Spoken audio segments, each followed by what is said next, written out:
evento do Centro de Estudos da Procuradoria-Geral do Município de Porto Alegre. Nós estamos aqui hoje para tratar de um tema permanente ou recorrente, como queiram, né?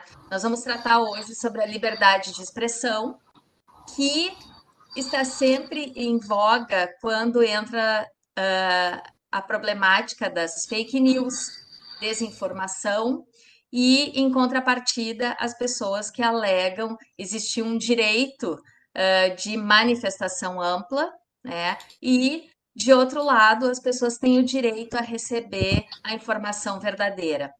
Então, nesse mundo plenamente conectado, em que nós somos bombardeados por um sem número de desinformações e informações, todas misturadas, esse problema merece ser enfrentado e nós trouxemos aqui então alguém que tem se dedicado a esse estudo e fala muito bem sobre o assunto. É o Dr. Plínio Melgaré, professor universitário da PUC, também professor na faculdade do Ministério Público, é palestrante da Júris, da SMAF, advogado, colega, então, que vem apresentar esse assunto e discutir.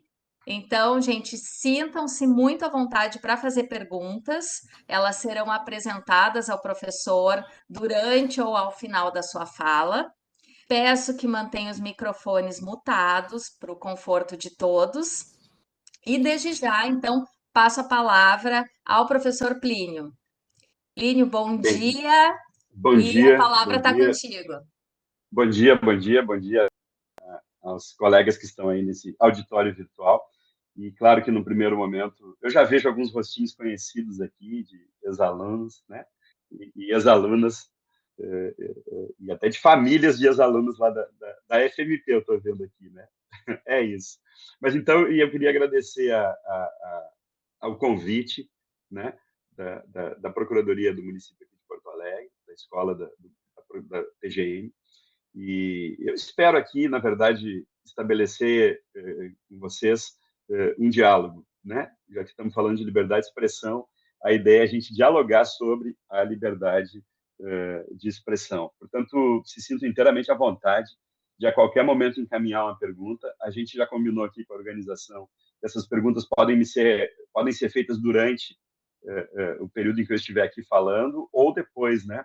Mas se acharem legal fazer uma pergunta no momento em que eu estou falando, e eu acho que a pergunta tem que ser feita quando ela surge, senão às vezes até a gente perde a oportunidade ou esquece ou algo assim. Então se sinto inteiramente à vontade para a gente conversar e dialogar sobre o tema que eu proponho, que é basicamente isso: liberdade de expressão entre a informação e a desinformação, né? Eu vou compartilhar aqui um material que eu preparei para essa nossa conversa.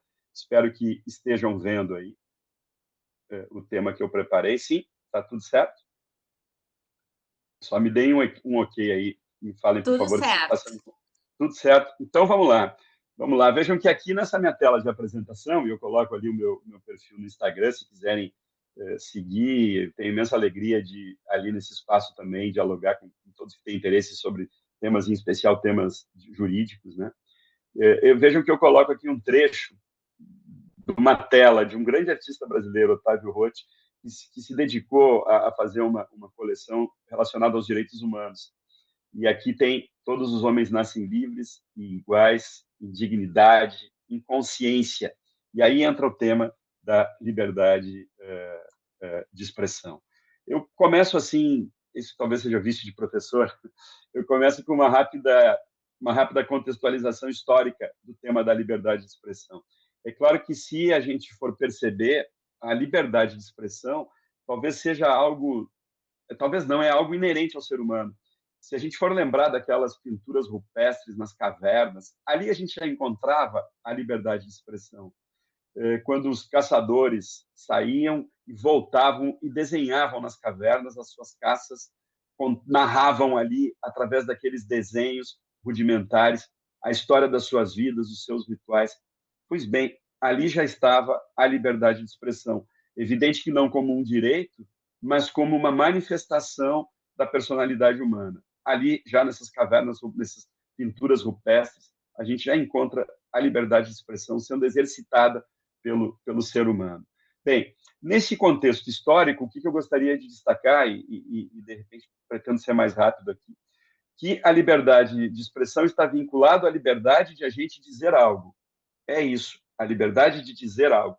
Ela nasce num contexto político, na Inglaterra, com a ideia de que os parlamentares tinham o direito de criticar o governo, a monarquia, né? Tinham o direito de manifestar suas ideias, suas opiniões, seus pensamentos, ainda que críticos ao governo presente. E aí já a percepção de que a liberdade de expressão está diretamente associada também à democracia, né? Que é a liberdade que nós temos de criticar os governos, de denunciar os governos e de expor também as nossas ideias. Então, num primeiro momento, a liberdade de expressão já é percebida, isso se dá lá pelos anos 1500, século XVI, enfim, ela já é percebida como um fator determinante para se exercer um bom governo, porque um bom governo é aquele governo aberto à crítica e, a partir dessas críticas, dessas opiniões, se aprimorar. Então, ela nasce, na verdade, inicialmente como um direito político, ainda não como um direito individual. Essa perspectiva da liberdade de expressão como um direito individual, e aí, claro, vai se associar a essa dimensão política da liberdade de expressão, vai ser construída e afirmada a partir das revoluções liberais, em especial a Revolução Francesa e a Revolução Norte-Americana, onde se afirma como um direito individual a liberdade de expressão e a ideia de que esse direito seja universalizado. Portanto, se afirma a liberdade de expressão como um direito individual a partir das revoluções liberais, eu me refiro aqui aos anos 1700, final dos anos 1700. E nesse contexto das revoluções liberais, ao lado da liberdade de expressão como um instrumento de um exercício democrático e bom para a democracia, fundamental para a democracia, o que está em jogo é assegurar a autonomia humana, permitir que o ser humano expresse seu pensamento, expresse sua opinião, é uma maneira de assegurar a liberdade humana, a autonomia humana e o desenvolvimento da personalidade. E aí, então, a ideia que surge num primeiro momento é a possibilidade de o sujeito expressar sua opinião diante de outros indivíduos, mas, sobretudo, diante do Estado. E o reconhecimento da liberdade de expressão, e vejam quando a gente fala liberdade de expressão, não está em jogo só a minha liberdade de opinião, minha liberdade artística, mas também a liberdade religiosa. A liberdade de expressão traz consigo a ideia da tolerância. Porque quando a gente fala em liberdade de expressão, a gente tem que perceber o quê? Que o que está em causa é eu poder dizer o que desagrada aos outros. Eu poder expressar a minha opinião, ainda que ela seja contrária à opinião da maioria, né? E aí a ideia de que nós nos afirmamos a partir do momento em que expressamos as nossas opiniões, as nossas ideias. E em jogo está, por vezes, o desconforto que a minha opinião pode causar. Mas isso tem que ser assegurado. Vejam, eu trato aqui, eu retrato aqui o artigo 10º da Declaração do Homem e do Cidadão da Revolução Francesa, portanto, a gente está falando dos anos, final dos anos 1700, onde diz assim, né, ninguém pode ser molestado por suas opiniões, incluindo opiniões religiosas, aqui a ideia da tolerância, também da tolerância religiosa. Agora, observem o que eu saliento aqui no final desse artigo. Desde que a sua manifestação não perturbe a ordem pública estabelecida pela lei. Portanto, os revolucionários franceses, liberais genuínos, ou, quem sabe lá, aparentemente liberais, já estabeleciam limites à liberdade de expressão, desde que a minha manifestação não perturbe a ordem pública. Mais adiante, a gente vai encontrar também nessa declaração importante do homem e da Declaração de Direitos da Revolução Francesa, vejam, de novo, nós somos responsáveis pelo que dizemos. Temos a liberdade de expressão, temos a liberdade de expressar nossa ideia em relação a outros indivíduos, em relação ao nosso pensamento, em relação ao governo, mas respondemos pelos abusos. Percebem? Então, essa ideia de que a liberdade de expressão é um direito democraticamente necessário e também necessário para o desenvolvimento individual, sempre esteve associado a uma limitação ao exercício desse direito e a responsabilidade quando o exercício desse direito for um abuso. Claro que o tema de definir quando é um abuso nem sempre é fácil, mas, enfim. Nos Estados Unidos, a liberdade de expressão ganhou um peso maior, um peso, uma dimensão maior ainda, e foi incorporado, né, com a primeira emenda dos Estados Unidos, lá em 1791. Tudo isso prevalece até hoje, afirmando a liberdade de expressão como uma posição de preferência em relação a outros direitos. Posição preferencial que o Supremo Tribunal Federal reconheceu aqui também no direito brasileiro. Nos Estados Unidos, sobretudo a partir dessa primeira emenda, eles desenvolvem a ideia de que a liberdade de expressão deve circular porque existe um livre mercado das ideias. Aqui, claro, é muito associado ao desenvolvimento do capitalismo e da visão norte-americana de que há um livre mercado e esse livre mercado se autorregula, se autorregulamenta sem necessidade de intervenção estatal, sem necessidade de intervenção do poder público. Portanto, surge a crença nos Estados Unidos de que há um livre mercado de ideias. Isso é afirmado por um juiz da Suprema Corte, no julgamento histórico lá norte-americano. A Suprema Corte americana reafirma a ideia qual? Existe um livre mercado de ideias. Isso significa dizer, deixemos as ideias circular, que o consumidor dessas ideias vai saber distinguir, no caso o cidadão, né, vai saber distinguir e separar as boas e as más ideias, e as boas ideias irão prevalecer sobre as ideias ruins, as ideias negativas. Portanto, a gente consegue entender a partir dessa ideia do livre mercado de ideias por que nos Estados Unidos até hoje se admite manifestações supremacistas, né, de supremacia racial. Porque na percepção deles há um livre mercado, essas ideias serão superadas pelas boas ideias, pelas ideias mais razoáveis. O consumidor dessas ideias, no caso o cidadão, vai saber distinguir qual é a má ideia e qual é a boa ideia. Mas é necessário permitir que todas as ideias circulem, inclusive aquelas que afirmam, por exemplo, a supremacia racial. As boas ideias serão preponderantes. Assim acreditam os norte-americanos. É como se fosse um produto que é posto no mercado. Nós, consumidores, saberemos escolher qual é o bom e o mau produto. Portanto, não queremos, pensam os norte-americanos, não queremos a intervenção do Estado. Deixe que o indivíduo, na sua liberdade, escolha qual é a ideia correta que deve prevalecer em relação à má ideia. Como nós fazemos com os produtos, com os produtos que estão disponíveis no mercado. Portanto, aqui a percepção é de que a liberdade de expressão é um produto que está circulando no mercado.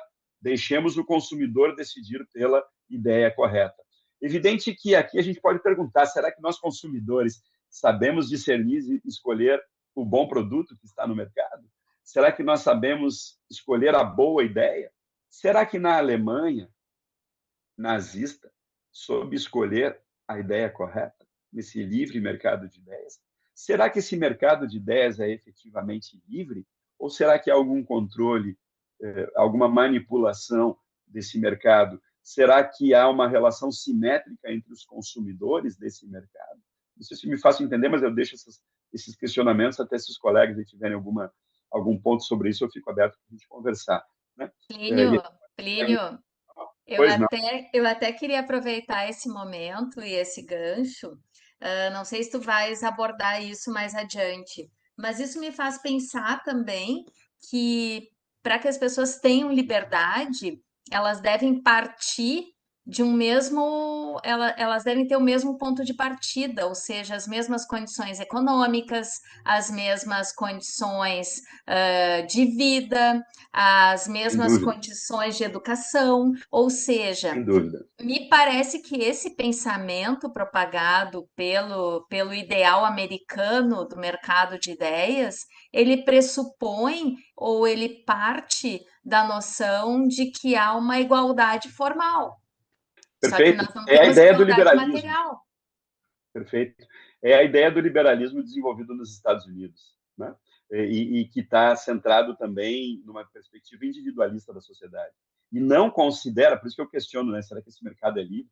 Ele não considera a posição dos consumidores, digamos assim, né, das pessoas que serão informadas. Será que nós temos informação suficiente, até mesmo para saber discernir a boa e a má ideia? E mais, o que é uma má ideia, o que é uma boa ideia? Claro que o cidadão tem o direito de ter contato com as ideias mais diversas possíveis, mas será que não há de haver, não vou falar controle, obviamente que não, mas será que não há de haver uma regulamentação desse mercado? Assim como há uma regulamentação do mercado consumidor. Nós temos uma regulamentação, né? Quando eu vou comprar um produto, por exemplo, no supermercado, tem um rótulo informando os componentes daquele produto. Se tem açúcar, se tem sódio, se não tem, né? É isso. Então, vejam que, na verdade, o mercado nunca é totalmente livre, totalmente sem regulamentação. Isso vale para produtos, muito bem, se a analogia é essa, me parece que deve valer também para a liberdade de expressão. É claro que, observem, não é controle, não é, obviamente, censura, não é isso. Mas o questionamento é, será que esse mercado de ideias é livre?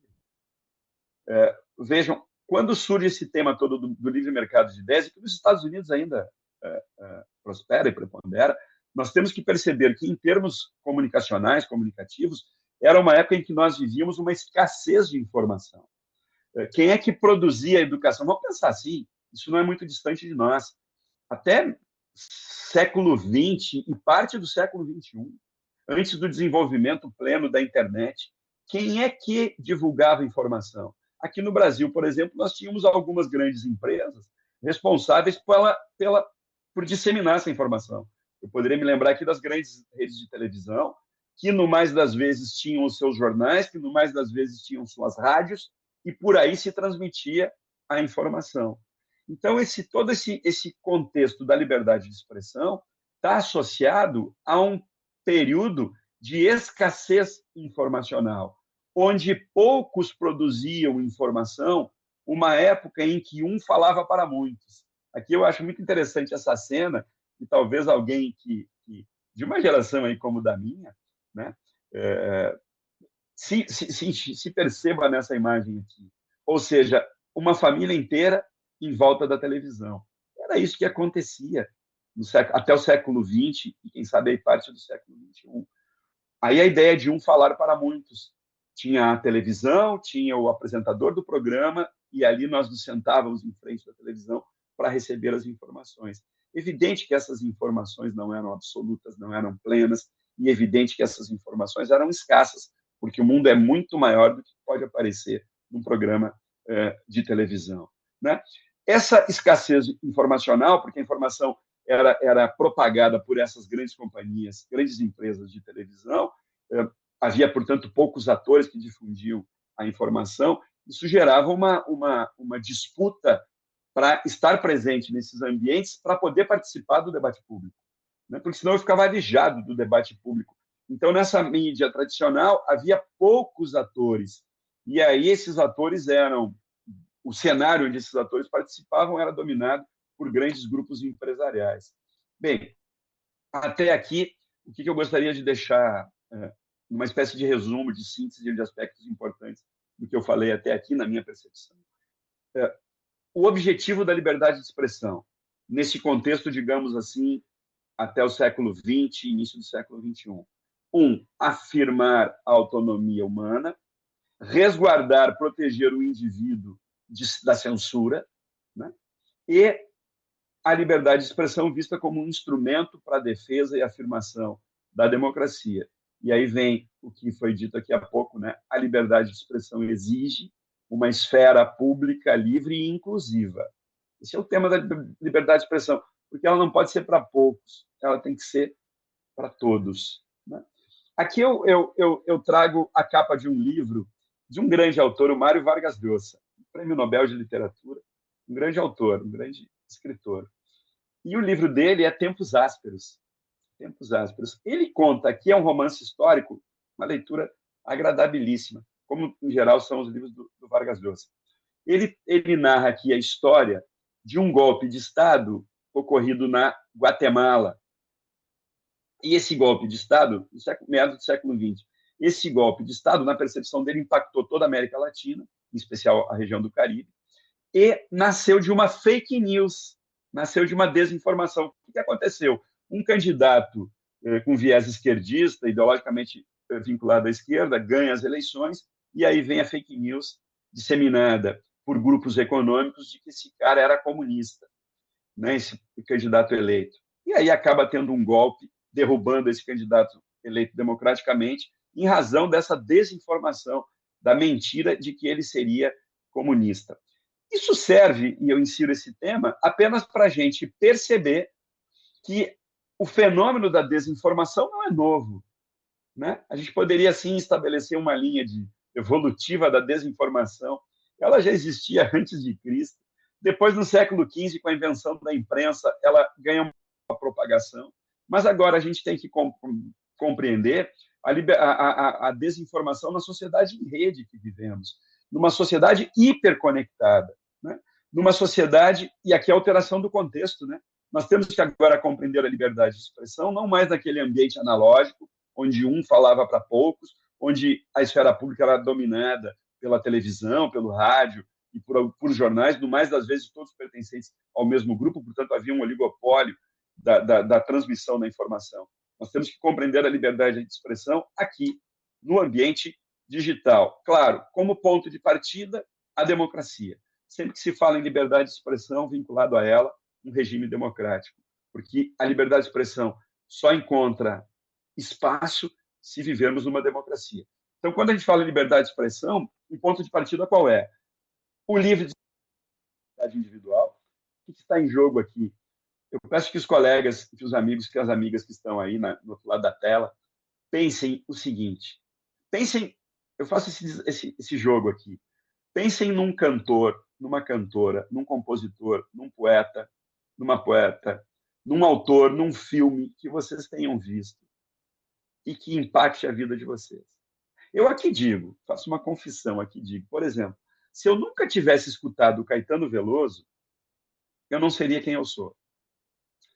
Eu não pensaria como eu penso. Eu não veria o mundo como eu vejo. Então, a gente tem que compreender isso. A liberdade de expressão está associada à troca de opiniões, troca de ideias, e isso está associado ao desenvolvimento da nossa personalidade. Talvez se eu não tivesse tido acesso à obra do Emicida, eu não seria quem eu sou. Certamente não seria quem eu sou. Certamente eu não pensaria como eu penso. Certamente eu não veria o mundo como eu vejo. Então vejam como a censura é nefasta. Ela atrofia o pensamento humano. Então a liberdade de expressão está vinculada à expansão da personalidade de cada um de nós. Está associada ao pluralismo, à variedade e à diversidade de formas de ver o mundo. E a liberdade de expressão qualifica as nossas relações. Então, esse sempre é o ponto de partida. Liberdade de expressão, eu penso, democracia, pluralismo, desenvolvimento da personalidade e, como consequência, qualificação das nossas relações sociais.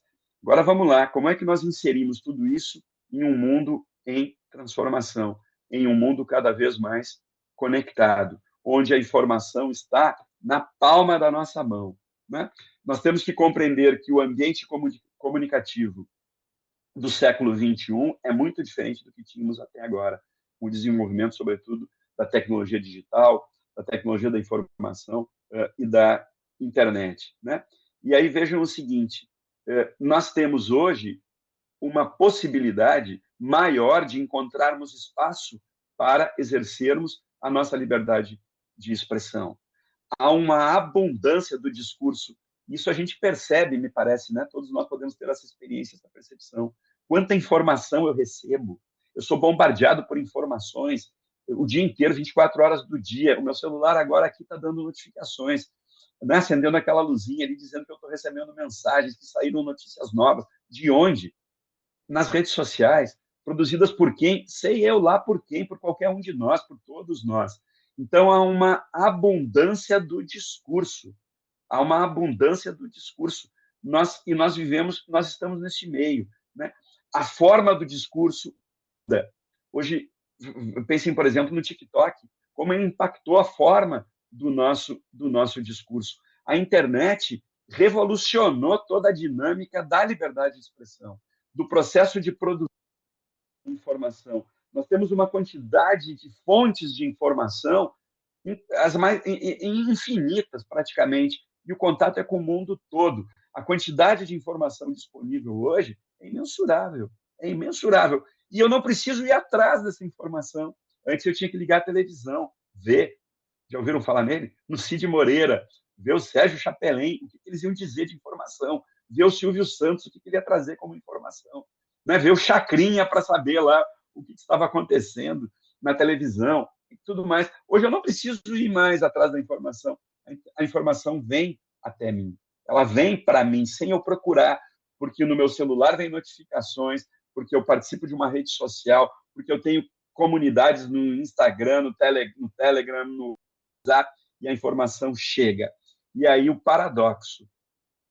O paradoxo. Se é verdade que nós temos um sem número de possibilidades de transmitir a nossa ideia, o nosso pensamento, a nossa opinião, ao mesmo tempo, o controle sobre as nossas ideias, sobre as nossas opiniões é cada vez maior. Isso é paradoxal. Ao mesmo tempo que eu tenho mais liberdade de expressão, eu tenho mais controle. Vivemos, não vamos esquecer disso, na época da vigilância. Da vigilância, é a era da vigilância, porque todos nós, ao mesmo tempo, somos também monitorados por esses mecanismos que transmitem a informação. As redes sociais também nos monitoram, os outros estão sempre nos olhando.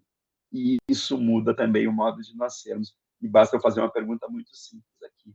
Nós temos condições hoje de falar tudo o que nós pensamos, ainda que o nosso pensamento não seja discriminatório, nada disso, mas eu me cuido, eu me autopolicio, porque eu sei que todo mundo está me vigiando. Eu sei que daqui a pouco o que eu falo aqui pode repercutir no meu emprego. O que talvez eu digite numa rede social possa ser acessado por um futuro empregador meu. E quando eu for lá me candidatar a uma vaga de emprego, o sujeito vai ter acesso ao que eu disse, ao que eu penso, ao que eu curti, por exemplo, nas minhas redes sociais. Então, percebem? Ao mesmo tempo que eu tenho uma liberdade maior, a vigilância está aí. E quem me vigia? Será que eu sei? Talvez eu nem saiba disso. Né? E aí surge toda a desinformação, porque se é verdade que a gente recebe muita informação e isso nos confunde, a gente recebe também muita desinformação.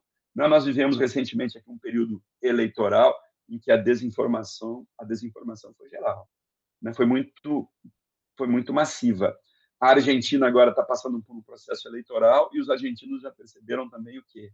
A desinformação está contaminando o nosso debate público. No Chile, teve lá o processo da Constituição chilena, desinformação também, de forma muito intensa. Bom, querem algo mais presente, mais atual do que esse trágico conflito entre Israel e Hamas. Eu não sei se dá para chamar de guerra, né? Não sei como é que a gente chama isso, como é que a gente nomina isso. Eu acho que o nome disso é tragédia, o nome disso é barbárie. E mesmo nessa tragédia, mesmo nessa barbárie, a desinformação circula por aí. Todo mundo já deve ter visto imagens que depois vêm e dizem essa imagem não é atual. Todo mundo já ouviu notícias de crianças decapitadas. E isso constrói ou desconstrói a nossa base factual para o debate público. Então, o que nós temos que perceber é como adequarmos-nos, como adequar esse bem precioso que é a liberdade de expressão nesse ambiente onde circula muita informação e onde circula muita desinformação. E aí também a gente tem que perceber o quê? Antes a gente falou no livre mercado de ideias, né? A gente pode pensar que hoje a gente vive num livre mercado de ideias, afinal de contas, daqui a pouco eu vou pensar assim, mas eu escrevo o que eu quiser na minha rede social, eu escrevo o que eu quiser no X, no ex-Twitter, eu gravo o vídeo que eu quiser no TikTok. Todo mundo faz isso. Mas a questão que se apresenta é a seguinte: quem é que está por trás desse mercado das redes sociais? Já pensaram nisso? Será eu tenho, sei lá, X seguidores no Instagram, eu tenho X seguidores em qualquer rede social, no Facebook, no TikTok, no Snapchat ainda tem. Eu tenho lá meus seguidores, 1.000, 2.000, 300, 200, interessa o número. A pergunta que eu faço para vocês: o que eu posto ali vai ser visto por todos os meus seguidores? Por que o que eu postei hoje no Instagram, por exemplo, estou falando aleatoriamente, por que o que eu postei hoje no Instagram foi visto só por... Quais seguidores meus viram o que eu postei hoje no Instagram? Por que o que eu postei hoje no Instagram foi direcionado para um seguidor meu e não foi direcionado para outros seguidores meus? Por quê? Porque por trás dessa arquitetura tecnológica das redes sociais, há grandes empresas. E ali há um monopólio. Né? Quem é o dono do Instagram? É o mesmo do Face? É o mesmo do WhatsApp? É isso ou não? Quem está por trás? Por trás estão grandes empresas. Essas grandes empresas têm, talvez hoje, um poder quase que ilimitado para nos vigiar e para nos punir. Percebe? Como assim nos punir? Sim, porque daqui a pouco eu faço uma postagem, o algoritmo dessa rede social não percebe bem essa minha postagem, não compreende o sentido do que eu estou dizendo, e o meu perfil cai na rede social, é bloqueado na rede social.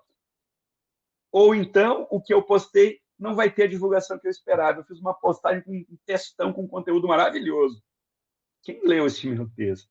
Eu não sei, eu não sei, eu não sei. Né? Então, a gente tem que perceber que por trás desse todo esse ambiente digital tem grandes empresas que operam, e essas grandes empresas, vamos lá, sem nenhuma... Isso não é ilícito, né? Essas grandes empresas pensam no quê? No seu lucro. Tá certo as empresas.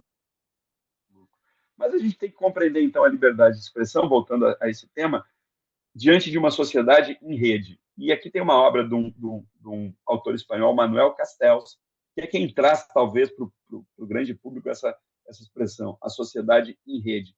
E nessa sociedade em rede, as informações a informação é muito dinâmica, ela vai sendo alterada, completada, cancelada, porque assim como agora eu recebi aqui uma notificação de uma notícia, daqui a alguns segundos já vem uma outra notificação de outra notícia sobre o mesmo tema ou sobre um tema diverso.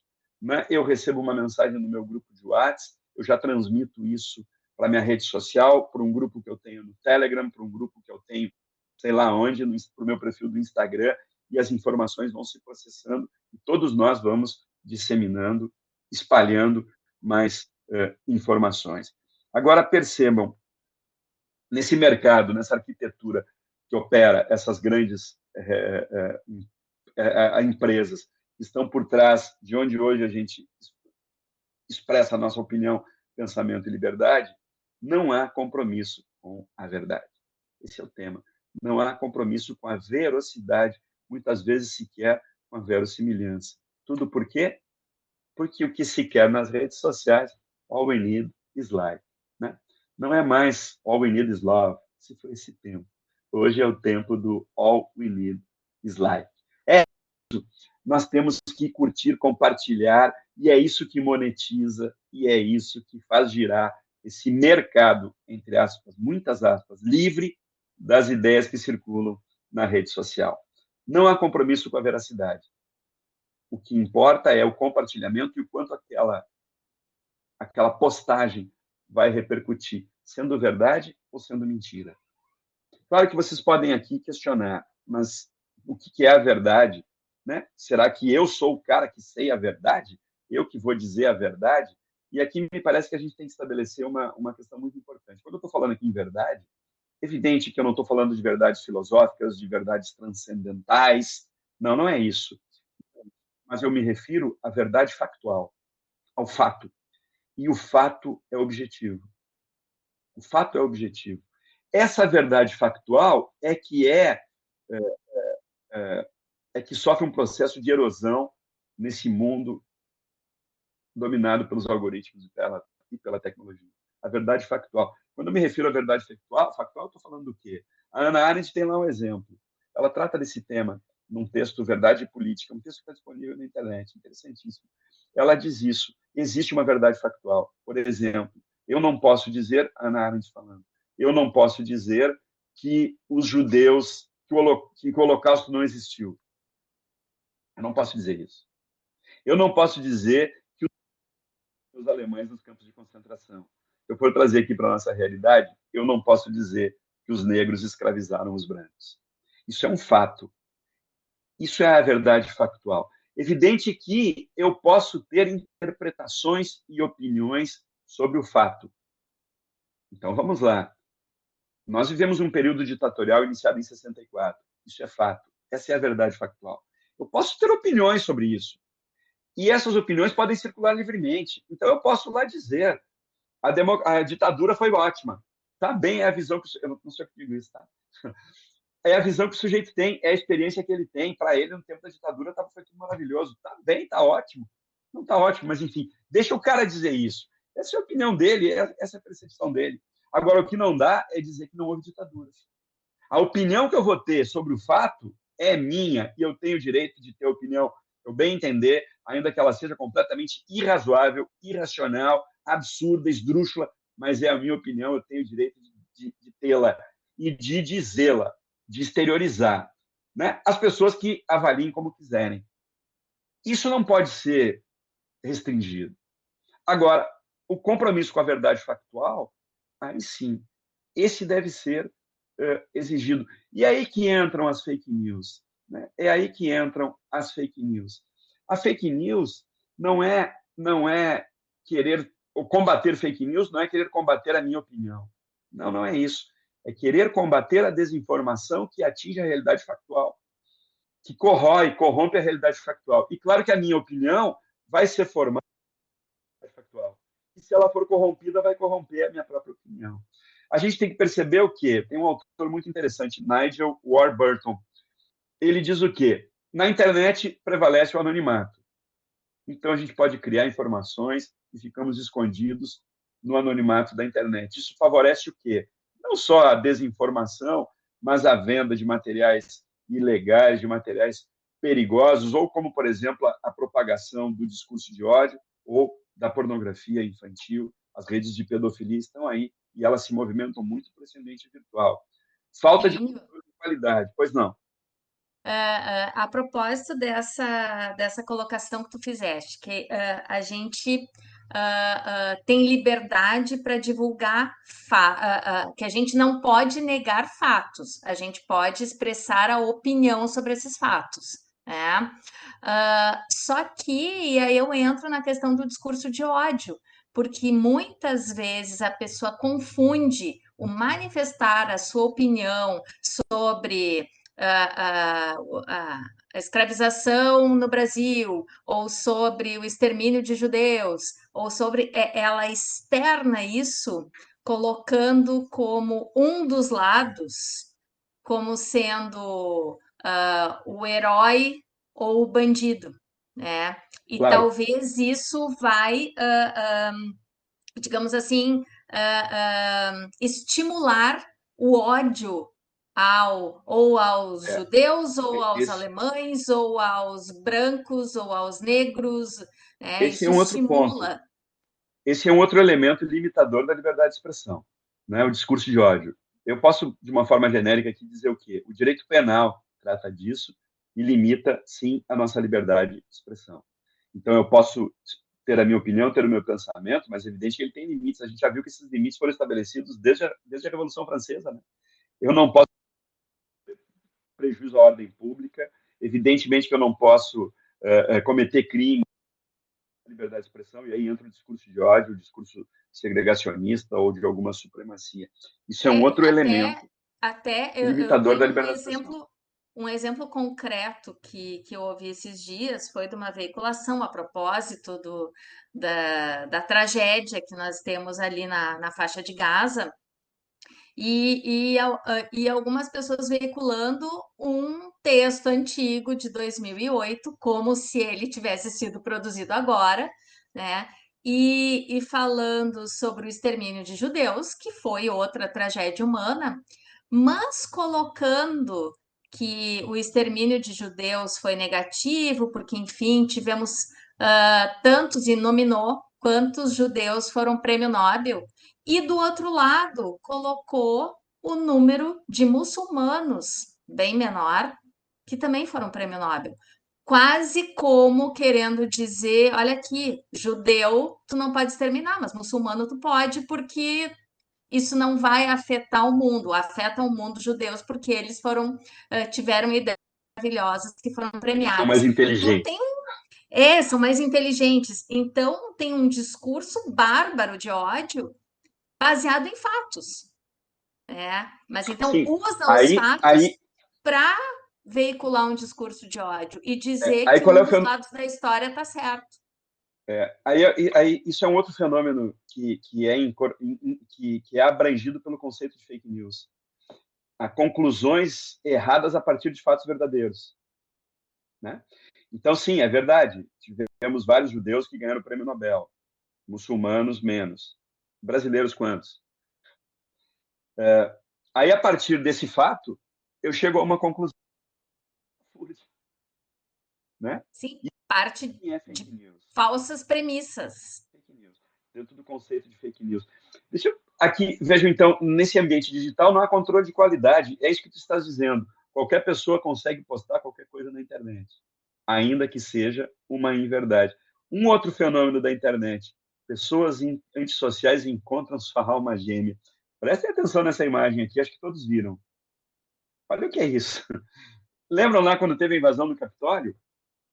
De onde saiu isso? Movimento pelas redes sociais, né? Disseminação, fraude em eleições, precisamos garantir a vitória, a posse de quem realmente ganhou a eleição. Esse discurso a gente ouviu lá nos Estados Unidos. Não é só lá que esse discurso prolifera. Na Argentina, agora também já começaram a surgir dúvidas quanto à credibilidade do processo eleitoral. Mas onde é que eu queria chegar? Vocês chegaram a ver a imagem desse cara aqui? Olha que negócio. É maluco isso, né? O cara vestido de viking acha que vai dar um golpe nos Estados Unidos.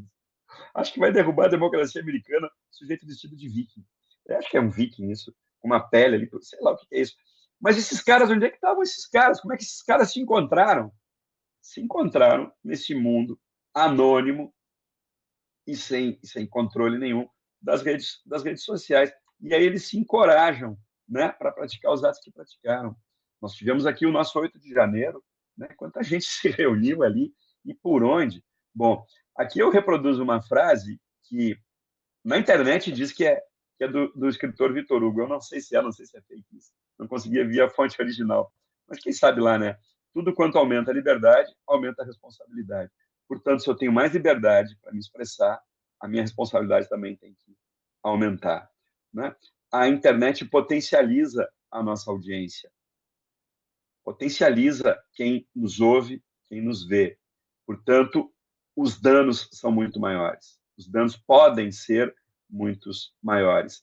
Ainda, e eu já concluo aqui a minha apresentação, ao menos nos slides, e fico à disposição dos amigos e dos colegas, a gente tem que perceber que nesse mundo dominado pelos algoritmos e as redes sociais, o fluxo da informação tem um outro ritmo. E os algoritmos criam as chamadas bolhas. Percebam que o algoritmo me lê, o algoritmo me conhece talvez melhor do que eu. Ele sabe o que eu gosto, o que eu curto, o que eu compartilho ou o que eu odeio, porque se sabe que são esses sentimentos extremos que nos mobilizam mais, que trazem mais engajamento. Portanto, eu só vou receber informações daquilo que me convém, daquilo que eu já acredito, daquilo que eu quero consumir. Isso me isola da generalidade das informações, isso me isola do pluralismo que está presente no mundo. Porque os algoritmos criam essas bolhas. E aqui eu faço essa pergunta, né? Como é que alguém pode acreditar no terraplanismo? Como? É evidente que por trás disso, não é só isso, mas por trás disso estão o quê? Essas bolhas criadas pelas redes sociais que me vinculam àquilo que talvez eu já acredite e reforça a minha crença, inclusive reforça os vieses que, porventura, eu tenho, né? Os preconceitos, os conceitos que eu tenho. Mas, para concluir e não deixar assim sem tocar nesse ponto, eu falei em desinformação. O que é fake news? Né? O que é fake news? Essa expressão fake news, no primeiro momento, ela foi traduzida como fake, falso, news, notícia. Tradução literal, notícia falsa. Mas aí se percebeu que fake news não é notícia falsa. Até por uma razão. Se é notícia, como é que pode ser falsa? Não fecha, né? Não fecha. Notícia falsa não é notícia. Mas vamos lá. O que se quis aí depois, como é que se quis traduzir fake news? Assim, fake news é notícia falsificada. Ou seja, alguém intencionalmente falsifica o que seria uma notícia. Tá bem, chegamos mais próximo ao conceito de fake news. Mas depois se percebe o quê? Fake news não é nem notícia falsa, nem notícia falsificada. Fake news é um processo de desinformação. E aí a gente tem que perceber que nesse processo de desinformação não há uma notícia falsa. Há um conjunto de notícias falsas que vão reforçando uma ideia. Percebem? Então, assim, é como se fosse um caleidoscópio, um mosaico de desinformação. Então, hoje eu recebo essa notícia, por exemplo, que não é notícia, né? Ou essa notícia, judeus ganharam mais prêmio Nobel que muçulmanos. Tá bem, como é que eu interpreto isso? E aí vem o comentário, ou quem sabe, supostamente uma informação. Olhem quem é melhor. Olhem quem é o bom, olhem quem é o mal. Né? Já começa por aí. Então, eu recebi essa informação hoje. Aí, essa informação, depois eu recebo uma outra, um vídeo falsificado de que palestinos decapitaram crianças. Percebem? Depois eu recebo uma outra informação, entre aspas, né? Uma outra notícia dizendo que o terrorismo, os muçulmanos são terroristas porque quantos atentados já praticaram em nome da sua religião, e o 11 de setembro, e aí vem esse caldo todo. Qual é a ideia que se forma na minha mente? Qual é a ideia que se forma? Sabe? Então, a fake news, esse é um processo de desinformação que constitui, que cria muitas vezes um mundo paralelo, uma realidade paralela. E eu me insiro e vivo nessa realidade paralela. Por isso que tem gente que acredita no terraplanismo. Só que não é só acreditar que a Terra é plana. Isso é uma das fake news. Junto dessa fake news vem outras. Aí vem a ideia da guerra cultural, né? Vem a ideia do marxismo global, que querem não sei o quê, do culturalismo, e aí coloca as pessoas num mundo paralelo. E essas realidades paralelas impedem, dificultam, se não impedem, o diálogo. E isso acirra nossos ânimos, acirra nossos sentimentos, acirra nossa percepção de mundo, isso acirra a polarização, isso acirra a radicalização. Então, se hoje vivemos nesse mundo radicalizado, nesses tempos ásperos, como no romance do Vargas Llosa, grande parte é por esse mundo regido por algoritmos, onde não importa a verdade, o que importa é o que a gente curte, o que a gente compartilha, o que a gente acredita, né? Independente de ser verdade ou não. É isso. Eu acho que a minha conversa inicial seria nesse sentido. Eu fico à disposição e agradeço a paciência de vocês que ficaram me ouvindo aí todo esse tempo. Plínio, é assim, tu falou 5 minutos, porque eu nem percebi que o tempo passou. Olha só, É bom a gente ter amigos, né? eu vou te passar para começo de conversa a pergunta deixa eu ver aqui, da Vanessa Feijó, tá? Que é a nossa residente. Cabalmente eu Ela, conheço ela. ela tá dizendo que é um prazer reencontrá-la em mais uma aula. Deve ter sido tua aluna, né, Vanessa? Foi do FMP, a Vanessa. Isso, E a agora é Vanessa foi nossa aluna lá da residente. FMT. A irmã dela estudou lá também.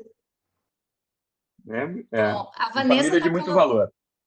A Vanessa está colocando aqui que no informativo 696 do STJ constou que não gera direito à indenização a publicação de caráter informativo, que apesar de ter, acho que, comentários, né, extremamente ácidos e irônicos, não desbordaram os limites do exercício regular da liberdade de expressão. Nesse sentido, quais seriam os requisitos mais importantes para verificar se o exercício regular do direito foi respeitado ou se ocorreu excesso no caso concreto? Não tem uma pergunta mais fácil? Já começando assim? Já Vanessa, começando assim. tu consegue ilustrar para a gente? Tu lembra o que era o caso concreto que gerou o debate no STJ? Não sei se tu tem Não, mas áudio, vamos lá, pode vamos lá. falar. Mesmo que não tenha, não Ela tem está problema. Vamos lá. escrevendo. Estão me ouvindo ou não? Sim, sim, estamos ouvindo. Ah, tá. Tudo bem, professor? Agora eu não sabia se estava saindo o meu som. Tudo ótimo. Tá me ouvindo bem? Sim. Sim.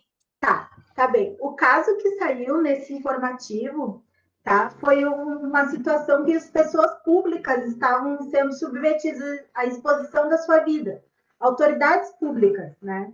E as pessoas, como cidadãos comuns, como nós, fazendo essas críticas, né? Através de redes sociais, artigos e tudo mais. Daí saiu essa ementa do STJ dizendo assim que não gera indenização a publicação de artigos simplesmente no caráter informativo e opinativo, pois as pessoas ali que estavam sendo objetos seriam pessoas públicas. E nesse sentido, eu gostaria de saber quais seriam os concretos requisitos que a gente pode elencar. Então, assim, primeiro, o abuso de direito está previsto lá no Código Civil, artigo 187, né? Também comete ato ilícito titular de um direito ao exercê-lo, ultrapassa, aí vem os limites da boa-fé, função econômico-social e os bons costumes. É muito difícil, abstratamente, a gente perceber esses limites. Por isso que a Karen aqui perguntou, né? Qual é o caso concreto? Que é ali que a gente vê. Agora, vamos lá, alguns parâmetros objetivos a gente estabelece. Primeiro, autoridade pública, ela está sujeita à crítica. E isso não é ofensa. E isso não é abuso. Certo? Então, se eu me coloco na condição de um cargo público, de uma autoridade pública, o meu trabalho ele tem que ser amplamente transparente e aberto a críticas. A autoridade pública não tem o direito de não ser criticado ou de se sentir ofendido porque foi criticado. Certo? Começamos por aí. E os norte-americanos são muito tranquilos nisso, né? Quando eu critico um funcionário público, vamos falar assim genericamente, isso não é ofensivo a ele, porque eu estou criticando a função que ele está exercendo. Então, autoridades públicas são completamente abertas às críticas e tem que compreender isso. Talvez na nossa cultura a gente não entenda muito essa perspectiva, mas é isso que os tribunais cada vez afirmam mais. E críticas ácidas, críticas duras, certo? A gente teve um caso aqui que foi publicizado, o antigo PGR, o Aras, né? Tinha um professor de Direito Constitucional da USP, o Conrado Uber Mendes, que fez sérias críticas a ele, não a ele, a atuação dele na titularidade da PGR. Né? Disse que ele era o poste poste-geral da República, não era procurador, o P, que ele não seria de procurador, ele era o poste-geral da República, porque ele estava lá subserviente ao governo da época. Críticas severas.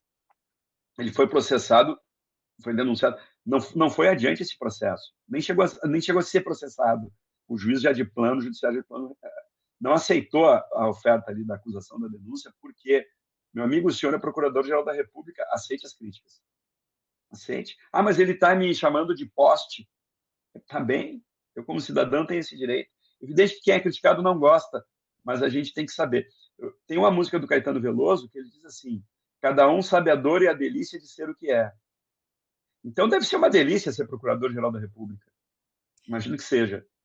Mas também tem a dor de ser procurador-geral da República. Qual é a dor? Receber a crítica na sua função. Então é esse o ponto, Vanessa. Essas críticas têm que ser bem compreendidas. Evidente que eu não posso desbordar para o lado pessoal. Aí entra no campo da ofensa.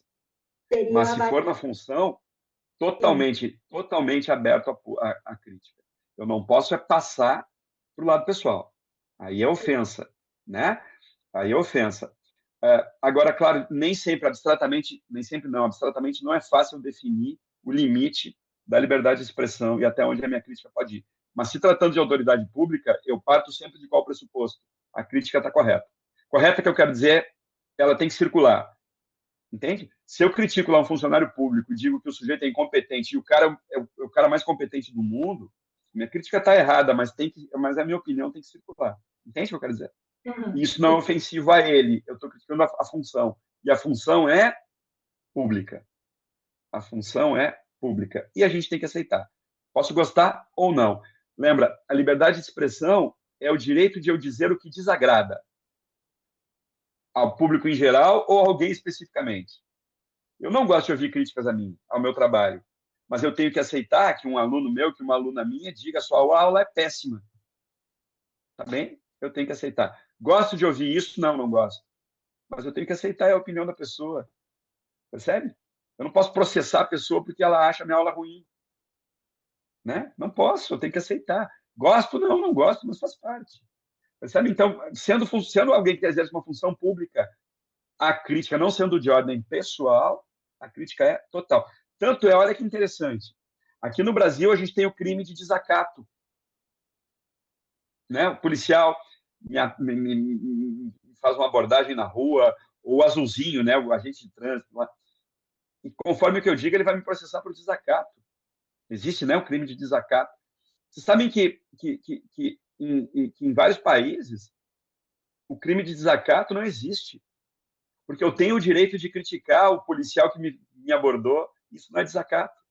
Eu tenho o direito de, não vou dizer ofender, né, mas de ser duro com o azulzinho que está me multando e eu estou discordando daquela multa ou da postura dele. Eu não estou desacatando ele, eu estou falando da função e do exercício da função dele. Aqui no Brasil, porque o sistema americano de proteção aos direitos humanos e à liberdade de expressão, melhor dizendo, já disse que o crime de desacato é contrário à liberdade de expressão. Portanto, ele seria, né, digamos assim, se eu for trazer para a ordem interna, inconstitucional. Infelizmente, o Supremo entendeu que não, que o crime de desacato é constitucional. Né? Mas vejam, percebam isso, eu tenho que, claro, saber definir o que é desacato. Eu criticar o policial que me abordou de forma injustificada, de forma agressiva, de forma violenta, dizer algo para ele, isso não é desacato, isso é a minha liberdade de expressão. Não sei se eu te respondi, Vanessa. A resposta fica meio aberta, porque sempre vai depender do caso concreto. Mas, se tratando de autoridade pública, parte do pressuposto que está valendo a crítica, desde que eu não desborde para o lado pessoal. Mais ou menos como tu explicaste lá no início, né? Toda a questão da discussão partiu da possibilidade de se manifestar contra quem estava exercendo o governo, né? Principalmente o governo, né? Que a gente supõe que tem uma maioria, porque falar das minorias é fácil. Bom, a Michele Jobim Mesquita, outra residente, ela está dizendo o seguinte: bom dia, doutor Plínio. Na sua opinião, a liberdade de expressão deve ser limitada em relação ao direito ao esquecimento, considerando os potenciais conflitos entre a preservação da privacidade e o interesse público na divulgação de informações passadas? Bom, tá bem. É só pergunta fácil, né? Só pergunta fácil. O tema do direito de esquecimento envolve isso. De um lado, a liberdade de expressão, de outro lado, alguns outros direitos da personalidade, né? Como bom nome, ou a reputação do sujeito, ou algo assim. O Supremo já disse que no direito brasileiro não se admite o direito ao esquecimento, mas a decisão do Supremo abriu espaços para a gente questionar isso, não foi uma decisão assim tão afirmativa, né? E tem lá as suas brechas. Me parece que eu vou partir assim do seguinte pressuposto. Ela perguntou a minha opinião, né? A minha opinião é o direito ao esquecimento ele deve ser reconhecido em situações excepcionalíssimas, onde eu tenho que analisar há interesse público em trazer à tona aquele fato passado que envolveu uma pessoa, há interesse público. A natureza de rememorar aquele fato é uma natureza informativa. Eu acho que são esses balizadores que a gente deve considerar. Porque senão imaginem o seguinte, digamos lá um político que há muitos anos atrás, foi acusado de corrupção. Ou, vamos lá, mas vamos atualizar essa minha conversa aqui. Muitas pessoas foram condenadas agora, em 8 de janeiro, por atentado ao Estado de Direito. Certo?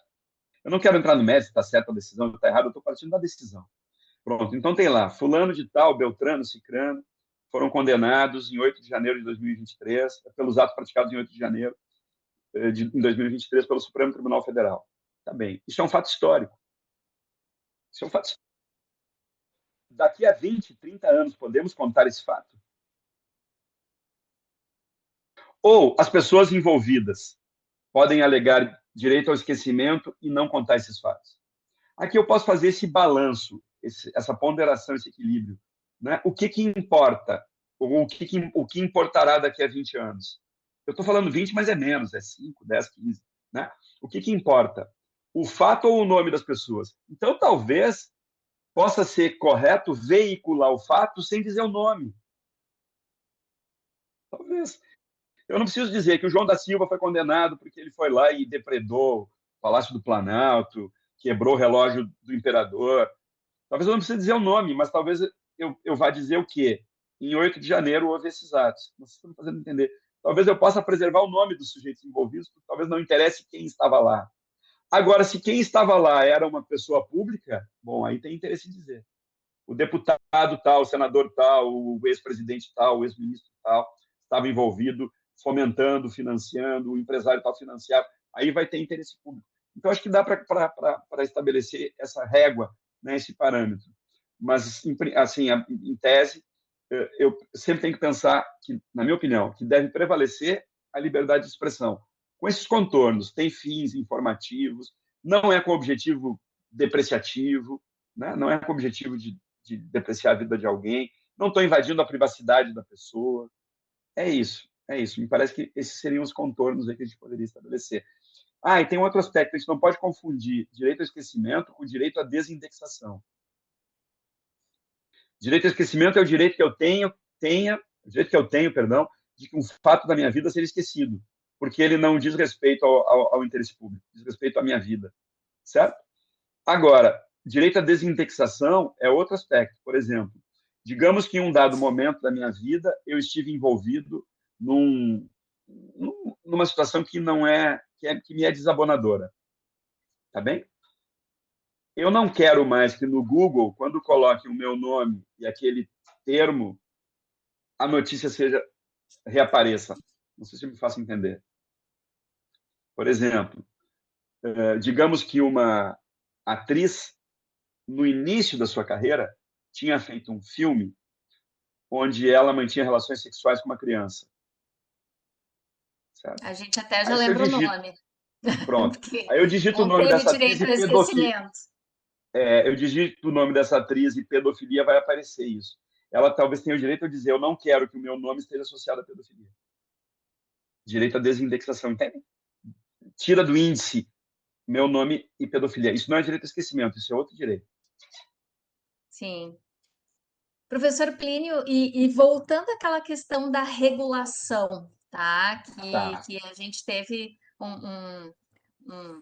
uma breve abordagem sua. Eu estava pensando aqui que se a gente tivesse uma regulação sobre isso no nosso país, né, isso não evitaria, não nos blindaria, não nos deixaria blindados da desinformação de outros. Por exemplo, questões envolvendo a guerra da Rússia com a Ucrânia. A gente sabe que tem desinformação lá. O fato de nós regularmos a informação produzida aqui no país não vai nos blindar da desinformação vinda dos outros países. Alguém já está pensando sobre isso? Como é que aparece esse tema? Sim, já se pensa sobre isso. A Alemanha tem uma lei que trata desse tema. Mas a gente tem que partir de alguns pressupostos, me parece, né? É impossível impedir a disseminação das fake news, naquele contexto que eu disse, né, do processo de desinformação. Impossível nos blindarmos diante disso. Vamos partir desse ponto. É impossível. Eu não tenho como. Nós temos que aprender a conviver com a desinformação. Certo? O que não quer dizer que eu vou incentivar a desinformação ou que eu não vou estabelecer alguns filtros. A gente tem que ter filtros. Certo? Mas sempre vai vazar, esse filtro sempre vai vazar. Alguma desinformação vai passar. Porque, por vezes, essa desinformação passa pelo campo da opinião. E aí eu não posso barrar essa opinião. Entende? Deixa eu dar um exemplo aqui. Até me permitam aqui. Eu escrevi um artigo que foi publicado no Conjur sobre esse tema. Talvez ali fique melhor explicado o que eu estou querendo dizer aqui. Se vocês derem um Google aí, vão encontrar. Né? Se colocarem lá o meu nome, Plínio Melgaré, Conjur, desinformação, fake news, vai aparecer esse artigo. Ali talvez tenha algo mais completo do que eu possa falar aqui. Mas vamos lá. Primeiro, a gente tem que aprender a conviver com a desinformação. Como conviver com a desinformação? Criando os filtros. Criando filtros. Esses filtros não vão ser perfeitos. Sempre vai passar alguma impureza, que eu chamo aqui de desinformação. Né? Agora, ainda, a gente tem que perceber também o seguinte: já há moderação de conteúdo. Já há moderação de conteúdo. Certo? Como assim já há? Sim, eu explico, já falei antes, explico de novo. O que eu posto numa rede social? Às vezes pode ser retirado da própria rede social. Eu coloquei lá uma opinião minha, a própria rede social retira esse conteúdo, certo? 2, o meu perfil pode ser apagado, eliminado pela própria rede social. 3, há um outro elemento aí. Quando bloqueio um conteúdo meu, eu vou ficar sabendo, o conteúdo foi bloqueado. Tá bem. Quando o meu perfil cai, eu vou saber. Se o perfil foi bloqueado, eu vou saber. Agora, tem um elemento aqui que eu não sei. Quem vai ter acesso ao que eu posto? Então, aqui já tem um controle. Percebe? Ou eu tenho acesso a quê? O que aparece para mim? Então, aqui tem controle. Quem faz esse controle? As próprias empresas. O que a gente tem que perceber é quem nós queremos que controle esse tema, que regule isso. Eu não vou falar mais em controle, que regule isso. Já há uma regulação. A regulação é feita pela própria empresa que opera a rede social. O tema é quem nós queremos que modere, regule esse tema, esse conteúdo ou essa temática da liberdade de expressão. Eu prefiro que seja o meio mais democrático possível. E o meio mais democrático possível é a sociedade tendo participação disso, por meio de conselhos, de órgãos representativos da sociedade civil, né, que moderem o conteúdo. Moderar conteúdo não é simplesmente retirar o conteúdo do ar ou bloquear o canal no YouTube. Não, tem várias formas de moderação de conteúdo. Por exemplo, pode vir lá com uma barra, né? Esse conteúdo não foi verificado. Essa opinião não confere com o fato. Tem várias formas antes da medida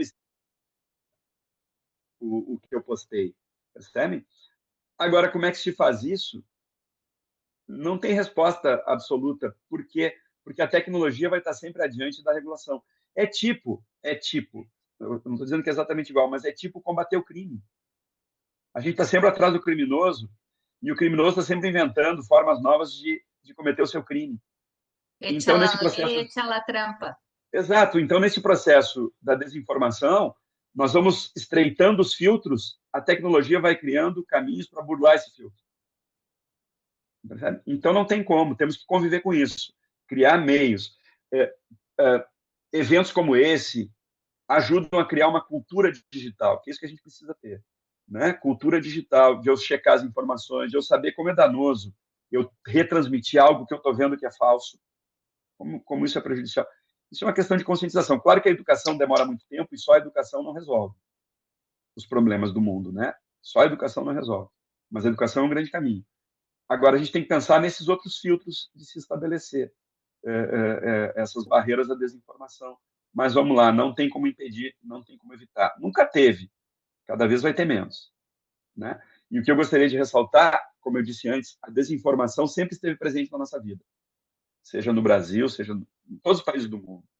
O problema é que hoje o que muda de forma muito intensa, expressiva, é como essa desinformação ela se propaga e como ela afeta a nossa vida. Ela afeta muito mais do que antes uma notícia falsa que era dada na televisão, lido lá pelo Cid Moreira, pelo Sérgio Chapelin, pelo Silvio Santos, sei lá por quem. O processo é outro.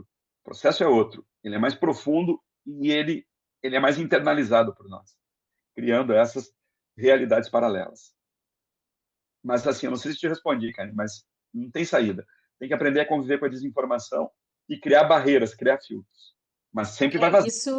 Isso me preocupa, sobretudo, eu tenho um filho de 8 anos e ele ainda não consegue entender quando eu digo para ele, filho, tem que cuidar que nem tudo aquilo que alguém diz no YouTube é verdade.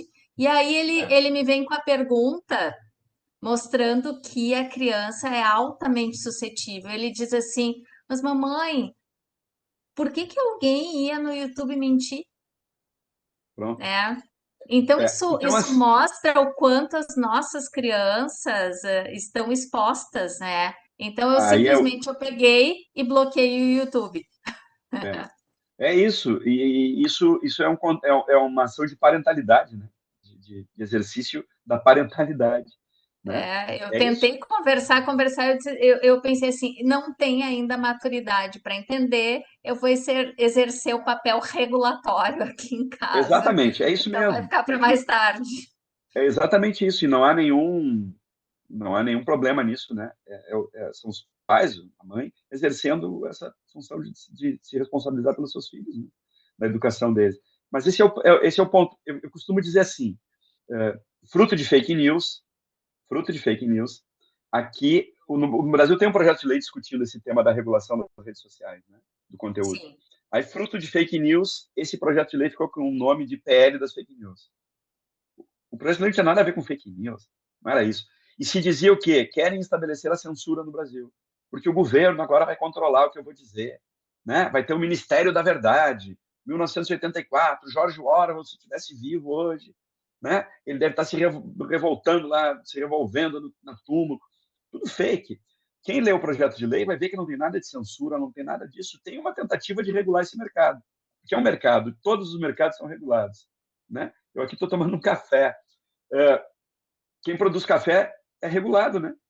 Tem que passar por controle de qualidade, pronto. É simples assim. Não há mercado, não há atividade econômica que não se submeta a algum controle. A gente tem que ver Exato, quem faz esse controle. a própria Perfeito. propaganda se submete Também, ao controle. ao controle, claro. Tem que saber que controle é esse, quem faz o controle e os limites desse controle, é óbvio, sobretudo quando a gente está falando de um direito fundamental, para não chegar perto da censura, né? Mas o que eu estava dizendo? O próprio nome PL das fake news já é fake. Dizer que ele tinha censura também é fake, né? Mas eu costumo dizer assim, surge muito esse tema, eu provoco esse tema, porque eu acho que é importante. Aí eu digo assim, quem é contra a regulação de conteúdo? Muita gente levanta a mão. Eu sou contra a censura, porque o governo vai querer dizer o que eu posso. Amém. Aí a pergunta tu é a favor de vídeos com pedofilia? Tu é a favor de opiniões racistas, discriminatórias, ofensivas às minorias, né, às pessoas vulneráveis? Tu é a favor disso? Tu é a favor que se transmita crime? Tu é a favor de apologia ao crime nas redes sociais? Não, professor, aí não. Aí, pois é, isso é moderação de conteúdo. Isso é moderação de conteúdo. Claro que eu tenho que definir qual é o objeto que eu vou controlar, né, que eu vou moderar, melhor dizendo. Tem que definir isso. A minha opinião é que não seja moderada, mas a questão factual, sim, né? A questão factual, sim. A moderação já existe. Essa moderação já existe, porque conforme o que eu postar na rede social, ela vai ser bloqueada. E vai vir um robozinho da rede social e vai dizer o quê? Esse seu conteúdo viola a política de uso da rede social. Então alguém já faz essa moderação. Eu já vi também eles colocarem assim, esse Conteúdo. esse usuário já foi notificado por ter produzido conteúdos falsos. Você ainda, apesar disso, você quer prosseguir vendo essa notícia, essa informação, esse vídeo? Isso é moderação de conteúdo. Então já existe a moderação de conteúdo, só que hoje ela está na mão do agente privado que opera a própria rede social. Só que ele tem um outro interesse aí. Qual é o interesse dele? Lucro. Querem ver um exemplo? Exemplo para falando aqui. Vocês se lembram quando o Neymar, parece que equivocadamente, de má fé, né? Ele foi acusado de ter estuprado uma menina. Lembram ou não? Lembram desse fato? O Neymar foi acusado por uma brasileira que ele teria estuprado ela. Não sei se vocês se recordam. Né? Era uma brasileira que ele teria convidado e pago passagens para ela se encontrar com ele num hotel na Europa, acho que em Paris. E depois essa mulher processou o Neymar. O pessoal está dizendo que se lembra aí, né? Processou o Neymar acusando ele de estupro. Tá bem. Isso é notícia? Evidente que é notícia. Neymar acusado de estupro. Evidente que isso é notícia. Isso circulou o mundo inteiro. Isso é notícia. Aí o que o Neymar fez? O Neymar disse assim, é mentira, eu não estuprei ela, não violentei ela. Para provar que eu não estuprei ela, ele mostrou os vídeos dele com ela no hotel. Agora eu lembro. Vídeos íntimos. Não, vídeos íntimos. O que ele queria mostrar? Ela veio aqui no hotel, claro, eu paguei passagem para ela, mas ela veio aqui porque quis. As relações que a gente manteve foram consentidas, ela topou. Em nenhum momento eu a violentei, em nenhum momento eu a forcei a ter uma relação comigo. Ele mostrou esses vídeos no Facebook. Se eu não me engano, foi pelo Facebook. Tá bem? Vídeos íntimos da mulher. Certo? Pergunta que eu faço. Qualquer um de nós, réis mortais, que não sejamos celebridades como Neymar, que formos postar vídeos íntimos de uma mulher, o Facebook vai bloquear esse conteúdo. Certo? Certo, vai bloquear. E vai dizer o quê? Esse vídeo tem cenas íntimas, fere a política de uso. Bloqueou o vídeo do Neymar? O Neymar é diferente. Não, o vídeo do Neymar não foi bloqueado. Por que não foi bloqueado? milhões de curtidas, milhões de engajamento, entende? Milhões, o Neymar tem sei lá quantos milhões de seguidores, milhões de visualizações, milhões de likes, milhões de compartilhamentos, e a rede social bombou. Viu como o Neymar estuprou, essa não sei o que, essa não sei o que. Vídeos íntimos. Qualquer um de nós que colocar um vídeo que não precisa nem ser tão íntimo como aquele do Neymar, o robozinho do Facebook, vai bloquear. Mas o do Neymar não bloqueou. Por quê? Acho que alguém levantou a mão aí, né? Vamos lá. Andréia, pode falar.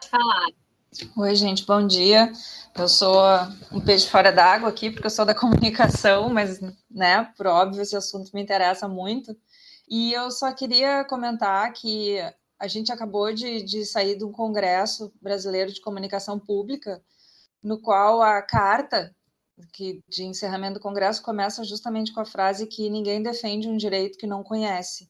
E que, então, a importância de ampliar, inclusive, por meio de articulação no Congresso, a participação social nessas ações e também políticas de educação midiática.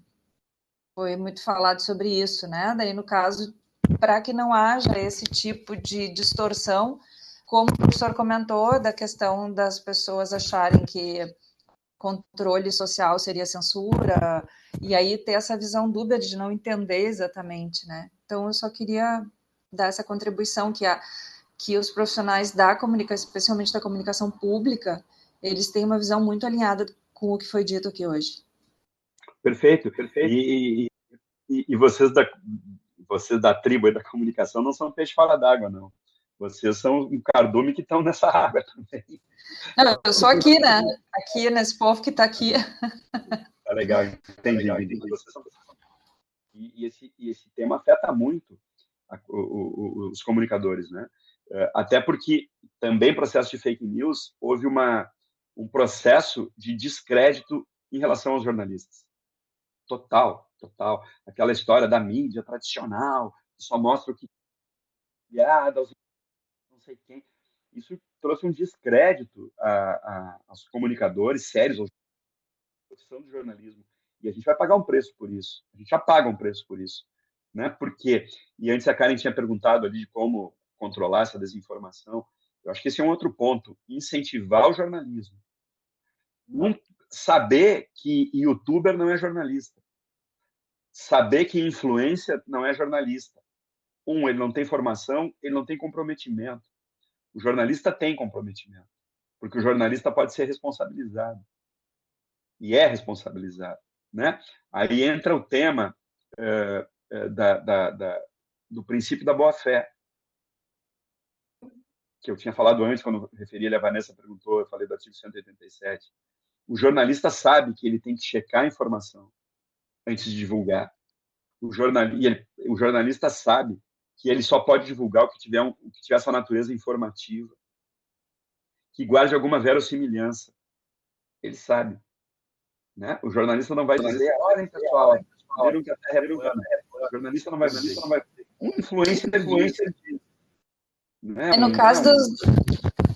Só para concluir, no caso dos jornalistas, dos profissionais de comunicação que trabalham nos órgãos públicos e que trabalharam, foi um esforço dobrado.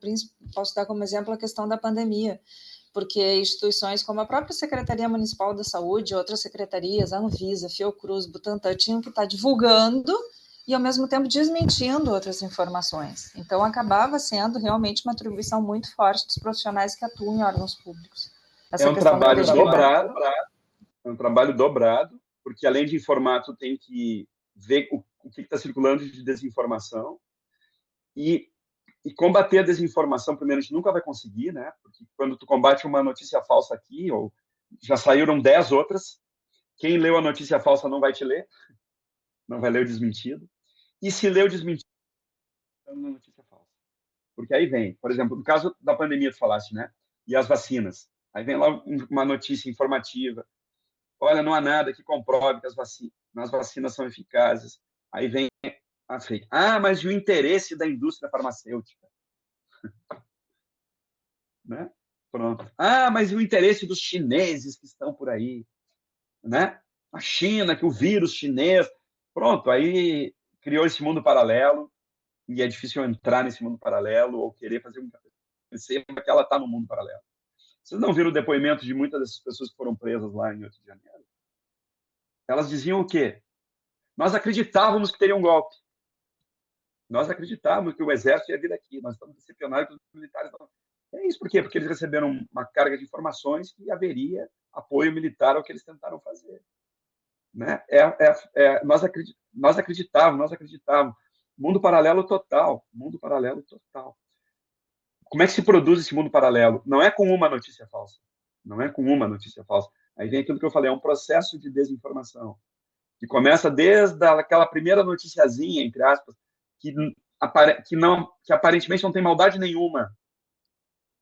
Né? Começa lá com uma informaçãozinha dizendo: ah, mas será que as urnas são auditáveis?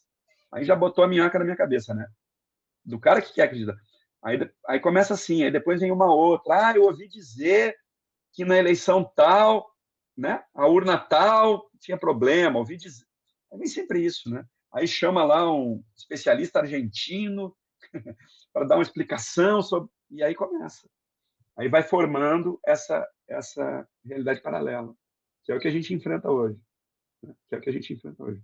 Combater isso, combater sim. Eliminar isso, não. A gente vai ter que aprender a conviver com isso. Como conviver e como minimizar os riscos, os danos. Acho que é isso, a gente tem que pensar em política de redução de danos. Como é que eu reduzo os danos? Porque excluir da nossa vida não tem mais. E aí a gente tem que pensar já nas criancinhas, né? Nas crianças pequenas, porque elas têm acesso à internet, não tem como barrar o acesso à internet.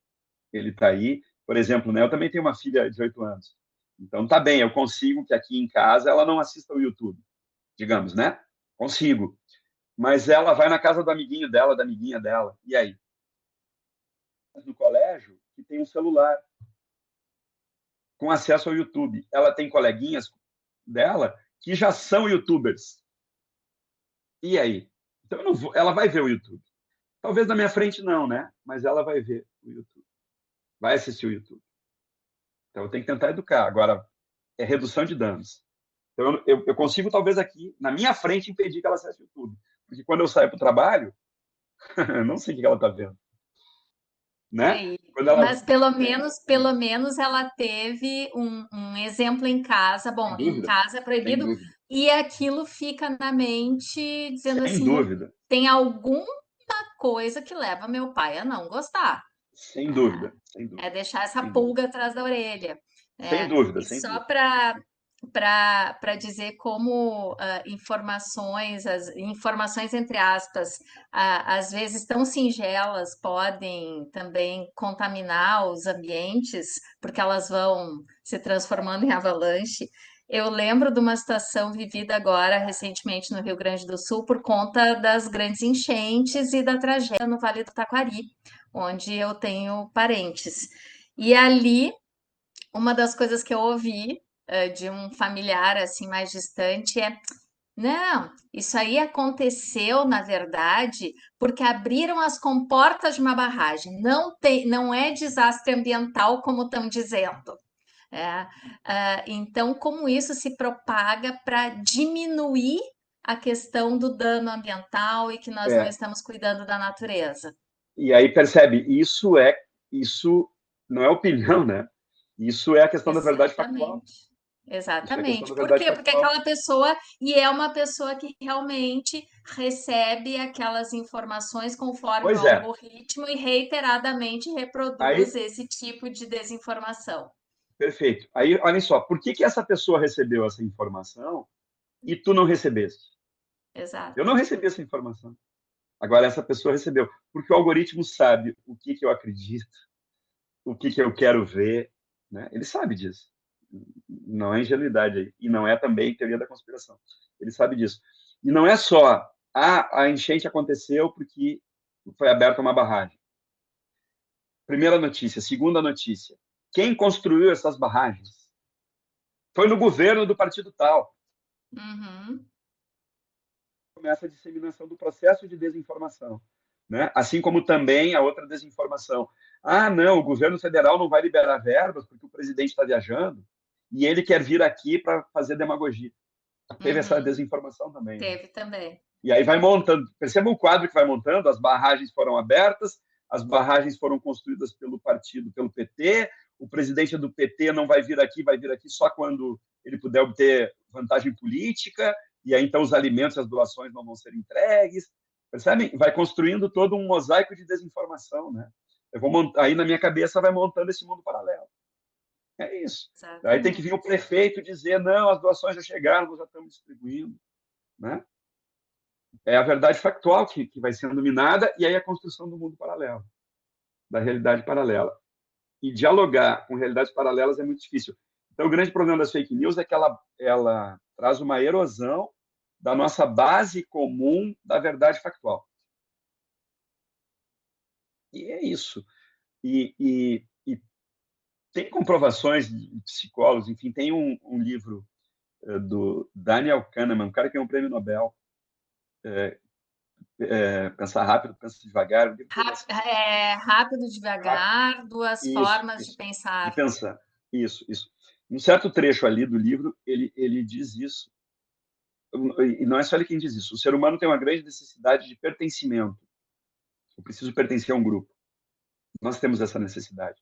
Eu tenho, todo mundo tem, isso é humano. Então, mais do que preocupado com a veracidade do que eu penso, do que eu digo, eu quero me vincular a um grupo. Por mais absurdas que sejam as ideias desse grupo, eu não me constranjo em aderir a ele.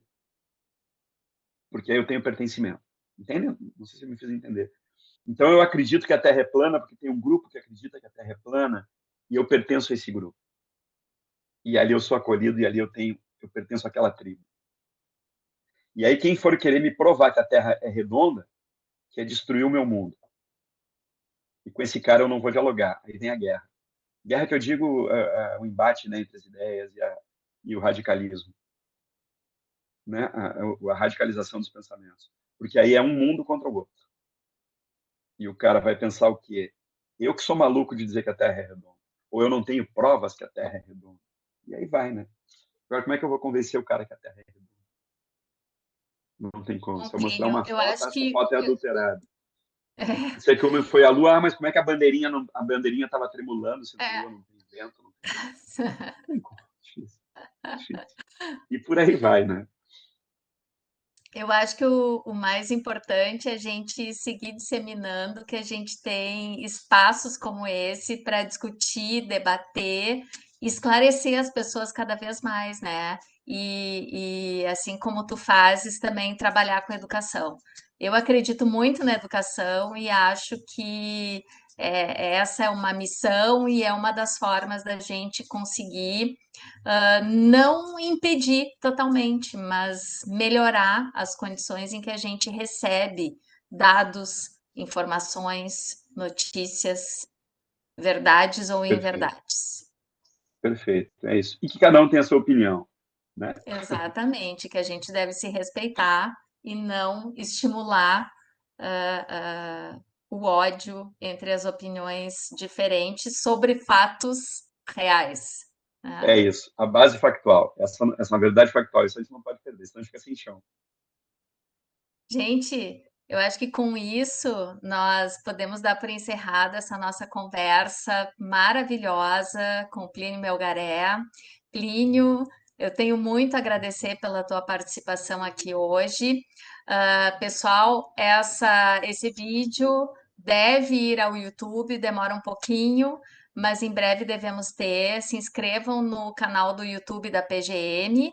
E eu sigo pedindo que vocês divulguem as redes da PGM, porque constantemente nós estamos divulgando e avisando quando temos eventos como esse, que tratam de debater ideias, né, e de cumprir a missão do que deve ser a advocacia pública, a missão dos professores, a missão de quem ensina e gosta de discutir, certo?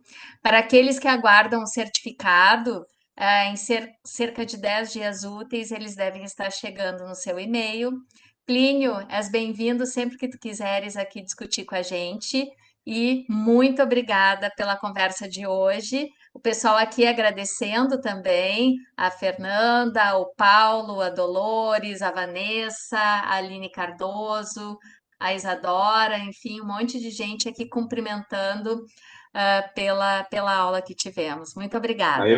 eu que agradeço mais uma vez a paciência de vocês e ao convite, e estou sempre aí à disposição, certo? No que eu puder contribuir, eu estou à disposição. Muito obrigado. Bom dia de trabalho a todos e até o próximo evento do CEDIM. Até Tchau, logo. tchau. Tchau.